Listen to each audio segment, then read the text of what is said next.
So what's up everyone, and welcome back to our channel in another tutorial.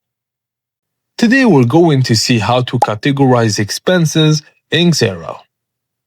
So first thing first, log into your Xero account and go to your dashboard.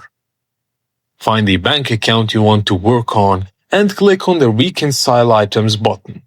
Despite the name, this is exactly where you categorize your expenses, as categorizing is a core part of clearing the bank feed and closing your books.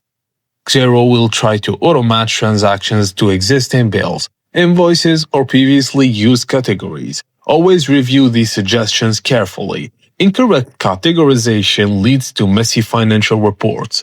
If correct, simply click OK to accept the match. If wrong, click Find and Match to search for the correct invoice, or use the Create tab to assign it to the right expense category manually.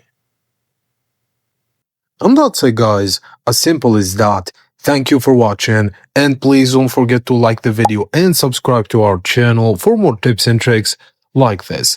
And drop a comment down below letting us know what to cover next. And I will see you on the next video.